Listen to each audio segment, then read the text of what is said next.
자, 다음 질문 들으면은 닉네임 밍이라는 분이 주셨습니다. 10억 원 이상인 고가 아파트도 1주택자라면 양도세 감면이 되나요? 라는 질문을 주셨네요. 요거 김인만 소장님께서 질문 답변 주시면 될 것 같습니다.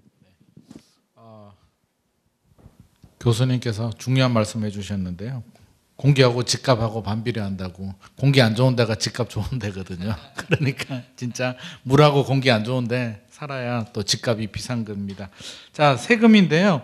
자, 1세대 1주택자들은 비과세가 되죠.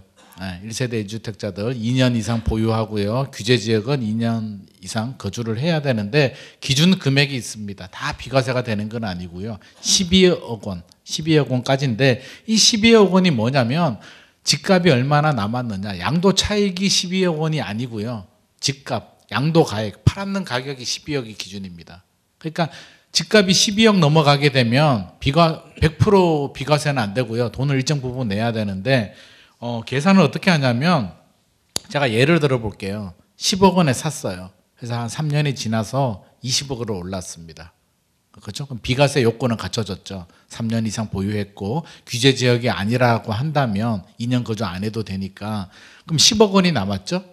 이게 팔았는 가격이 12억이 안 됐다면 예를 들어서 1억에 사서 11억에 팔았다면 10억 원에 대해서 세금을 안 내도 되겠죠.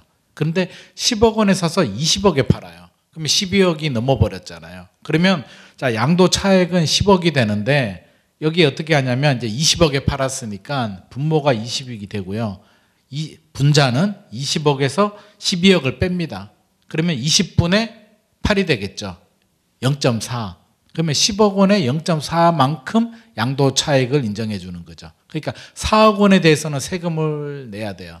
세금을 내면 지금 세율로 계산을 해보면 한 1억 3,400만 원 정도. 물론 필요 경비 같은 것도 있겠죠. 조금 더 빠질 수는 있는데 1억 3,400만 원 정도는 내셔야 된다. 10억에 사서 20억 정도 1주택자가 팔면. 근데 1주택이 아니고요. 만약에 2주택이었다. 비과세 대상이 안 된다라고 하면 이런 계산이 적용되지 않고 10억 원에 대해서 세율이 적용이 되니까 한 3억 8천만 원 정도 나옵니다. 그렇죠. 그래서 1주택과 1주택이 아닌 거는 굉장히 중요한 차이죠. 야, 12억 넘어가면 어차피 과세 되니까 별 차이가 없는 거 아니야? 라고 할 게 아니라 차이가 굉장히 큽니다. 30억짜리 아파트도 굉장히 비과세가 되느냐 안 되느냐는 굉장히 중요한 포인트가 되기 때문에 가급적이라면 양도, 만약에 2주택이 있는데요. 하나는 좀 적게 남고 하나는 좀 많이 남았다라고 한다면 적게 남은 거 먼저 팔고 양도세 많이 내야 되는 부분은 반드시 비과세 요건을 갖춘 다음에 파시는 전략이 필요할 것 같습니다.